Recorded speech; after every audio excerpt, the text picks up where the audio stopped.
Welcome to the Dr. Vibe Show. I am your host and producer of the award-winning The Dr. Vibe Show, Dr. Vibe. And as always, I'd like to say you're blessed, highly favored, a magnet for miracles, and a solution for someone's problem. Note, I am the host of Epic Conversations, and the Dr. Vibe Show is the place for epic conversations.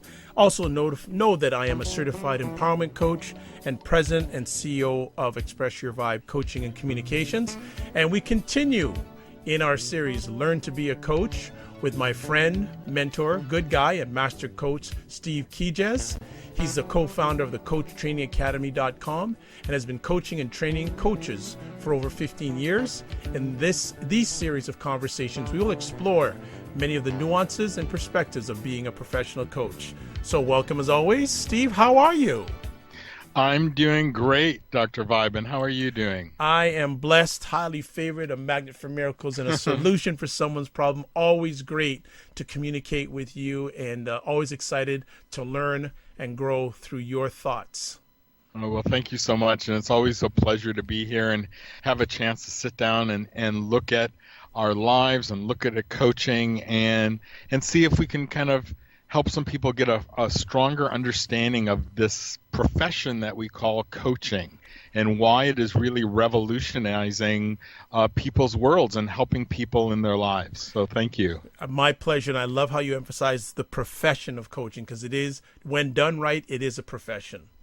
Yes, absolutely. Well, in ways of empowering would-be coaches and people who are already coaches, there's a really prevalent subject, many, but one of the prevalent ones is the one you want to share about today, procrastination, a coach's perspective, because procrastination doesn't just happen to clients. No, absolutely not. We all can raise our hand for that one. I don't know anyone who gets through life without some bouts of procrastination, or where procrastination is a serious issue for people. So it's probably up on the top 10 list of why people go into coaching or struggle in different parts of their life, for sure. And you do share with us that it is the biggest problem in America, maybe one of the biggest problems in the world. Well, actually, funny, the reason that I had written that down is not because it's true, because I have no idea. What spurred this conversation and why I wanted to talk about it is because I saw it on one of my friend's Facebook pages, who said, it was one of those big, Facebook posts, the biggest problem in America is procrastination. It was just said as a statement. It didn't say where he got that information, etc., but it got me thinking a lot about it, that it's probably, if we talked about why people coming into coaching and the biggest complaint people have about themselves is around procrastination. And so I wrote a little post back, and I thought it would be a good conversation to look at a coach's perspective of this word called procrastination.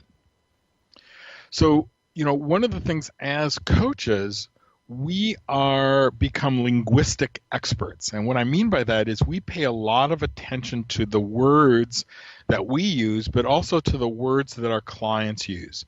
And we probably pay more attention to these things more than the general public. And we take things, and generally when people say things, we go, yeah, procrastination, I know what you mean, I do that too, yada da da da.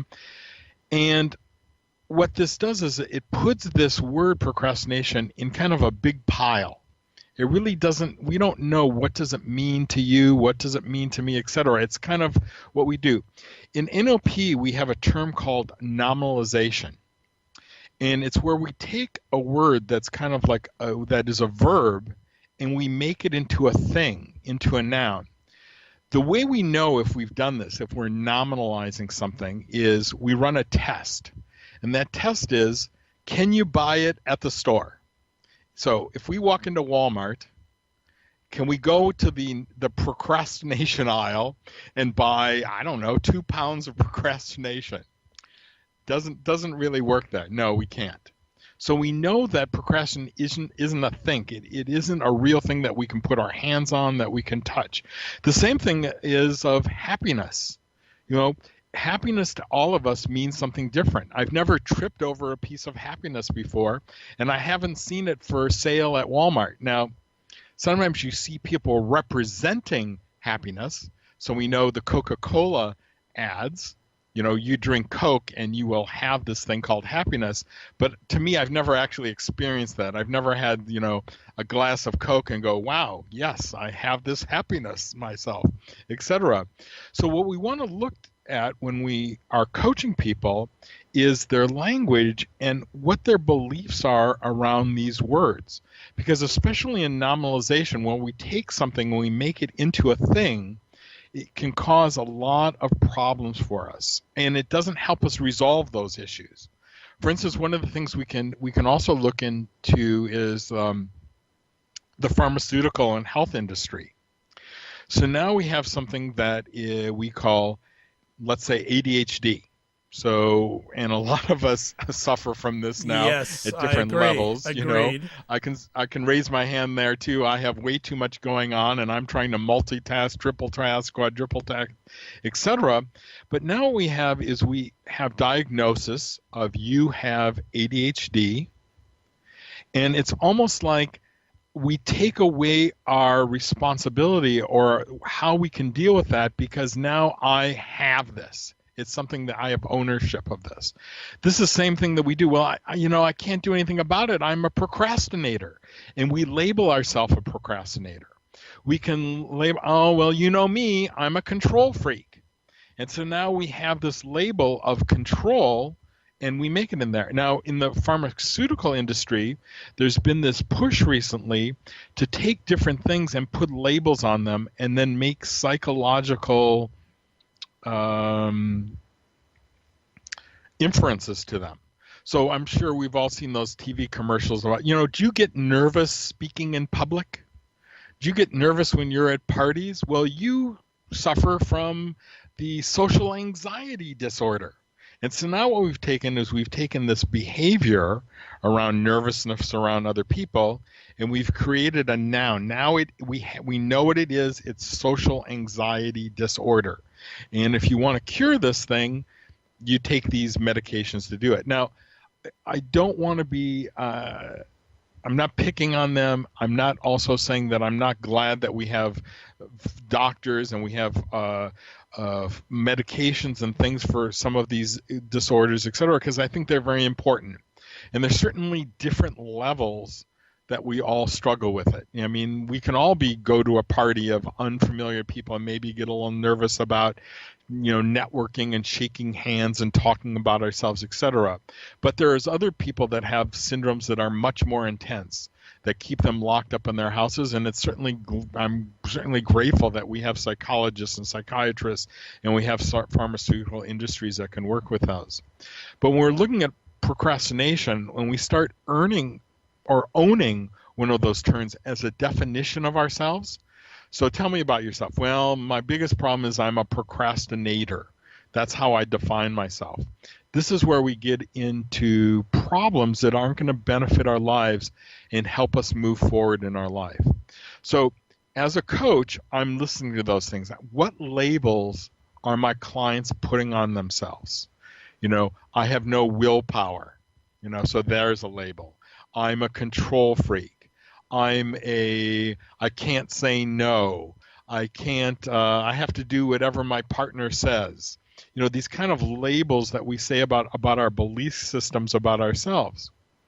So the issue around procrastination, and this is a really good one to look at, because how many times as coaches, and I'm sure, Dr. Vibe, you had the same experience, like, well, I don't know, I'm just procrastinating, and, I just don't have any motivation, and I want to stop procrastinating, as if it's something that we could remove from ourselves. I have my, the doctor gets out the stethoscope and is listening to our chest, and they go, I found it. Well, I better send you to the procrastination specialist. Well, I wish my doctor could get that stethoscope and make me write more. That's what I'm looking for, right? The writing. Right, exactly. That's what I need to get, that stethoscope for him to prod on and say, right, how do you write more? Yes, exactly. In this, and the reason I wanted to get this background, and we can talk about writing more a little bit too, is to unpack the word. procrastination. What does it mean? Because what procrastination is, it's a representation, a representing of the problem. So it's not procrastination that you suffer from or I suffer from. It's not writing.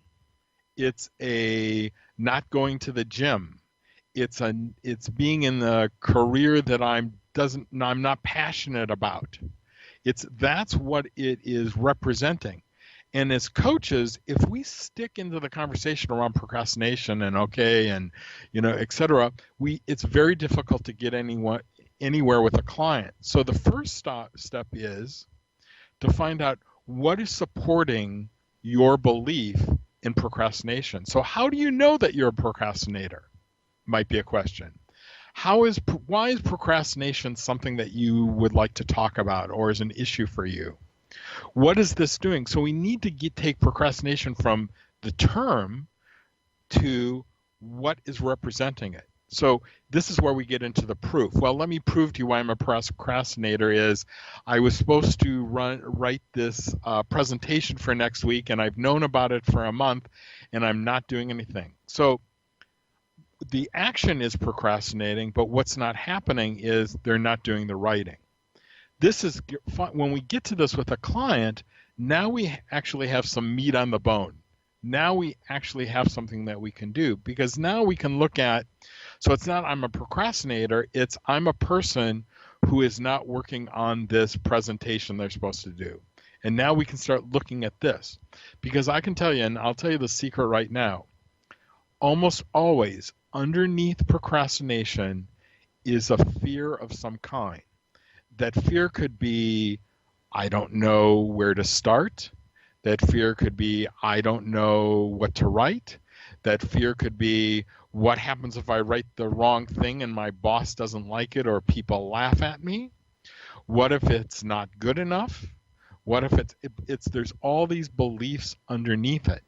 And this is where coaches, where we start our exploration, our curiosity, our study of what is really going on. So it's misleading using the term. So if we start to look at, and I'll give you an example from my life.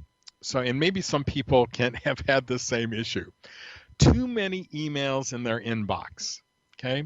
So a month ago, if you were to look in my inbox, you would have seen 600, actually over 600. When I went over 600, I said, oh, I can't let this go on anymore. Now, it wasn't that there's just 600 emails in my inbox.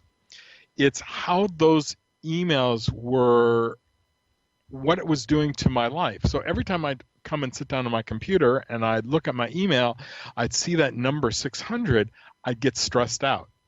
I'd feel bad about myself. I'd start, what's wrong with me? It would start causing anxiety seeing this, because I know in that 600, there's some people that were waiting for me to get back to them about maybe some approaches around some different business things. There could be some student questions. There could be, junk in there that I needed to sort out. There could be some good information that I need to read and keep up on. So this was causing me the stress, seeing that number. Now, what was the issue around me not doing something about that, of letting that sitting there and causing this anxiety? It's interesting because it was actually fear at different levels. So one of the fear is, well, gee, I opened this one email and they want a response in a certain kind of manner. I'm not sure how I wanted to respond. So what I do with that email is like, well, I'll answer that later. And I put it off. I do what we call procrastination. I put it off, but it's not procrastination. It's fear of making an error. And what I had to do when I finally got into looking at these different things, and this came up in different fear, the fear of deleting an email that might be valuable. And I can tell you, out of that 600, probably a third of them were junk, just pure garbage. But I have a belief system that, oh, maybe there was something interesting in that. Maybe there was something I would learn if I had it. So I was avoiding not going through these because I didn't want to have to make that decision. because what was wrong? What happens if I got, maybe that email was going to change my life and it was so impactful. So I started doing this thing that we call procrastinating. But it was really, I call it my avoidance of this fear of making a decision that might not be the best. And so what it led me to, now I actually didn't have a coaching conversation with my coach, but if I did, we would probably start looking at, so what specifically, bring up one of those emails. What is the fear here? Well, what happens if I don't address this the right way? Well, what would happen if you don't? Well, we could probably, if I got the response back that I didn't like, I could respond to it a different way. So it wasn't a matter of me closing a door or making a life and death decision here. It was dealing it with the best way that I could in the moment, finally have a look at it and send it off to the person to get done with it. I can tell you that that was a month or so ago. I now I've been keeping my inbox under 70 emails, and I've been doing this for a month now. And how I do it is because I made that decision by coaching myself, was to realize that, first of all, it was a lie to say, oh, I'll look at this later. I'll decide about this later. The truth of the matter is, no, if you do that, you're going to end up at 600 in there, and you're not going to be dealing with it. So my decision is I need to deal with it now. And that meant I actually ended up unsubscribing from some newsletters and things like that I know I just simply don't have the time to do, and went on from them. So what we do as coaches is we define procrastination. We want to pull the covers back, look at how is that representing what's going on. What is the stress, the confusion, the difficulty? And then how can we look at this in another light? Now, for you, and I think I hear this a lot about from writers, etc. And I have coached people on writing. Sometimes it could be, well, a belief system that maybe I'm not a good writer. Now, I know in your case that you do and you are a good writer, but it could be some other issues that are going on. I know in the past I've had some people, I really want to write a book, and then there's a process and I go to write, and then I stop and I start, etc. I just procrastinate. Again, here's this word that comes up, representing something. What I wanted to know from this client is, what is that representation of procrastination? Now, in this case, it is the belief that I'm not a good speller and I don't have great grammar. And every time they sat down and they started to write, what they saw was their misspellings and their poor grammar. What this allowed us to do in the coaching session was start looking at writing of what are you trying to accomplish in your writing. And that was sharing my thoughts, sharing my beliefs. So in the end, I could help people through my writing, make my connection to people. Now, when you first sit down and start writing, are you making the connection to people? Or is that person right in front of you? No. So what's the most important thing when you sit down to write? And this is what I spoke about with this person was, well, I want to get some of my ideas down, some of my concepts, etc. So is the world going to read this? So as soon as you get done with writing these 5 paragraphs, are you tweeting them out? Are you putting them on your website? Are they out there? Oh, no. I just, this is just a starting point. So it's a starting point. So if it's a starting point, where do you get to go from there? If this is what you're going to do, well, that's my confusion. That's what I'm not sure of, because I'm not sure if is my grammar good? Is my spelling right? Am I explaining things well? Okay, so that's your conundrum here, the difficulty here, your grammar, your spelling, are you good? And you're insecure about this. So you're really good at what you do. It's really important to you to be able to explore this through writing, to share people. So we have all that, the importance of it. But here's what's stopping you. Here's what's causing you the procrastination is the doubt. So how might someone resolve that? How might someone get over their doubts of their spelling, their grammar, their writing style, or the way that they're presenting themselves? Well, gee, maybe I could get an editor or I could get a proofreader. Ah, okay. And how would that be for you? Wow, that'd be fantastic. I could then just write, and I could get a professional or someone who's better than me to go ahead and do this. What's interesting about this story this is actually my story. This is my story that kept me for years about writing because I have a friend. I come from the Dolly School of Spelling. That's how good of a speller I am. I did not do good in spelling. I'm a phonetical speller, and as we know in English language, that does not work too well because phonetics and the way that I pronounce a word is not how we spell it, etc. So I have my own spelling language. However, when what I started doing was my wife is actually quite good. And for the longest time, I would never publish anything until she had a chance to go through it, look at my spelling, look at my grammar, etc. Now, what's happened over the years is I started building up some confidence and some understanding, and I've actually become a little bit better.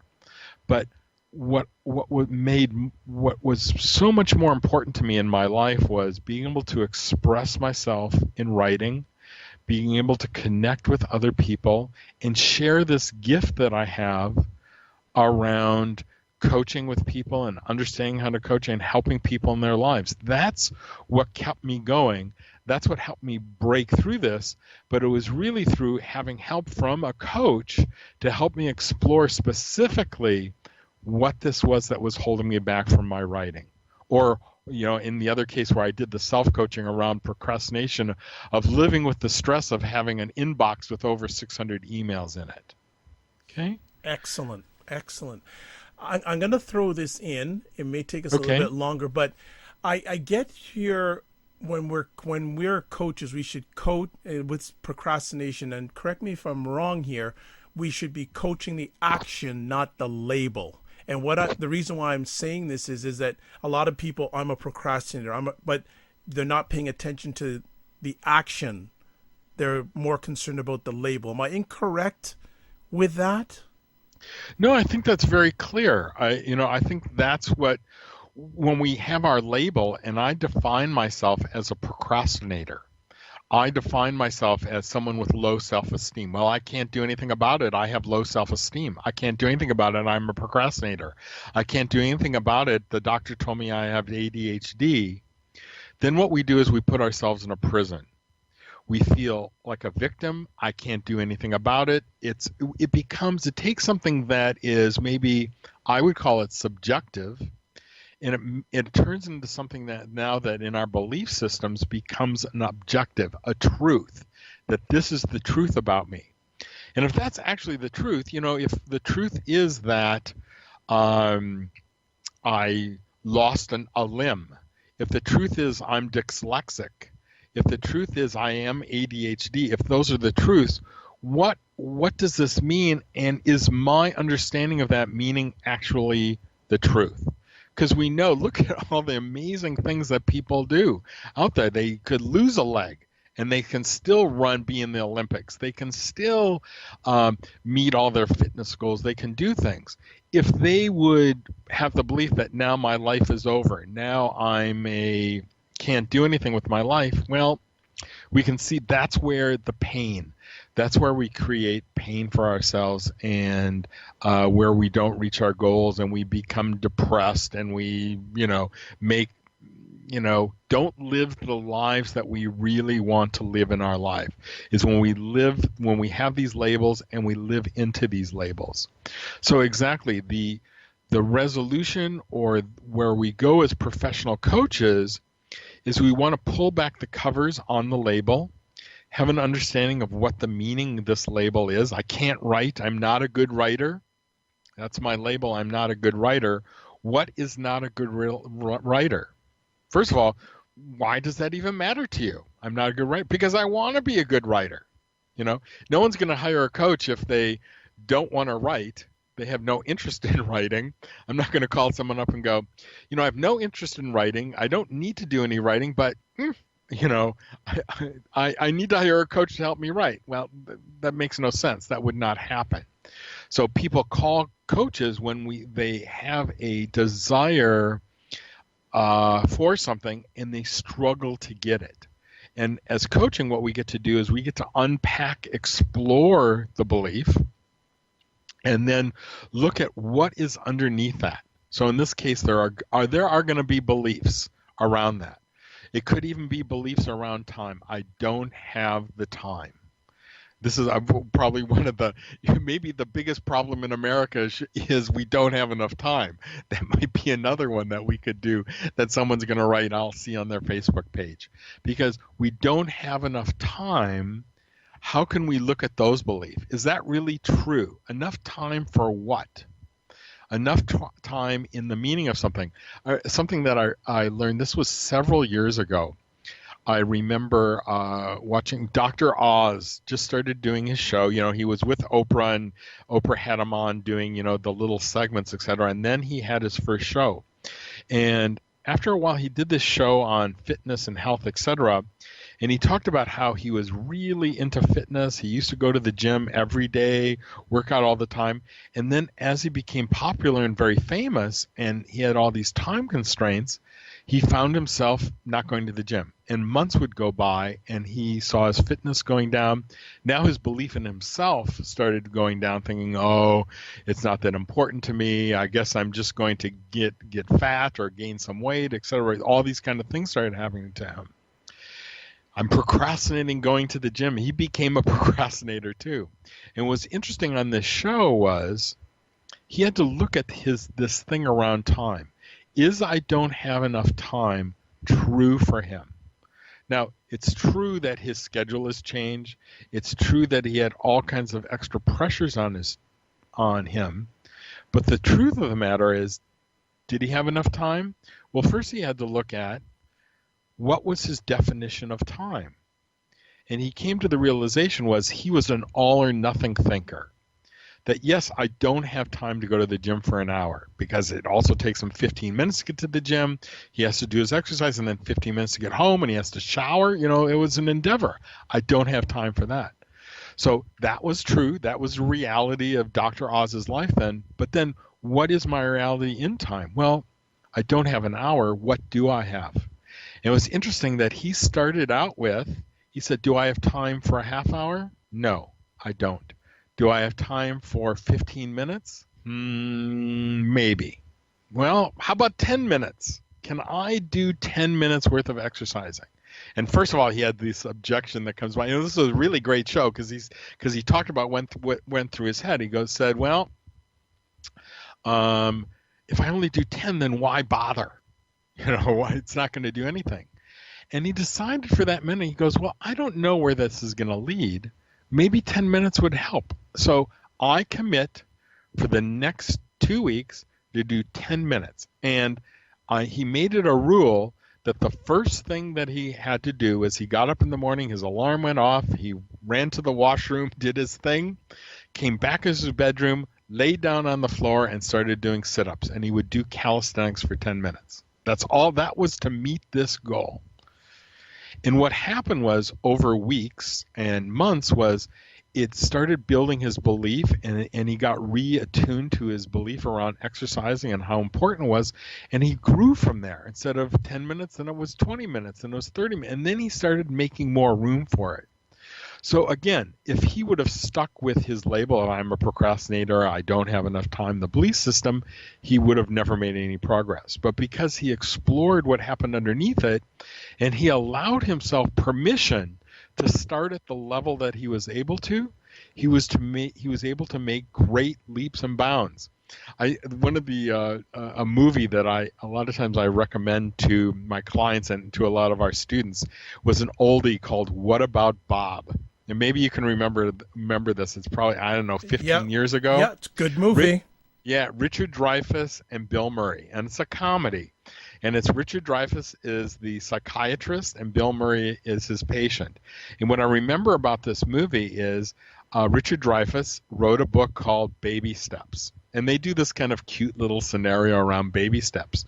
But a lot of times when we're looking at what we're trying to accomplish in our lives, it starts in baby steps. And Dr. Oz, what a great example of this is to really identify, where can we start, and where can we start making this progress and take away the label of procrastination, etc. So it started from the unpacking and the willingness to look at it. Well, that is a good way to end off this segment of Learn to Be a Coach. And Steve, again, outstanding content that you're providing, and some of your own experiences always add to the richness of what you're sharing with us and the audience. If people want to get in touch with you, how can they do that? Thank you for asking. So probably the best place would be go to our website, The Coach Training Academy. And just remember the T-H-E, thecoachtrainingacademy.com. You can look at the different programs that we have to offer. My personal contact information is there. You can read a little bit about my background and my partner's background and our dedication to coaching and why we love this profession. You can also, if you don't remember that, I do have another website that's simply called Learn to Be a Coach. And right now, it's just a place you can go and sign up. You'll get a little video series around coaching. I think there's an ebook download on that. So either the Coach Training Academy or .com or learntobeacoach.com. Excellent. He's giving you the information. Now the call to action is, are you going to go there? I suggest you go there, but that's up to you. It's Dr. Vibe here, host and producer of the award-winning The Dr. Vibe Show. Also, I'm a certified empowerment coach, president and CEO of Express Your Vibe Coaching and Communications. If you want to get in touch with me, 3 best ways: at DRVIBE Show, SHOW, on Twitter. There's also a website address, www.thedrvibeshow.com. And finally, you can email me, dr.vibe at thedrvibeshow.com. If you want to catch replays of my webcam YouTube conversations, go to the YouTube page. If you want to catch replays of my conversations via audio, website address I've already given. You can also go to Apple Podcasts, Tuned In Radio, iHeartRadio, sorry. There's also, I think, WJMS Radio, goodmanproject.com. There's too many, so I always try to get them all down, but just go to the website. That's actually the easiest way. As always, I like to say you're blessed and highly favored, a magnet for miracles, a solution in someone's problem. Do catch upcoming conversations on Learn to Be a Coach. You will get a lot of value out of them. If you want to be a coach, if you don't want to be a coach, and just if you want to live a better life, this is the place to be. Remember, sometimes you have to get smaller to get stronger. Take care.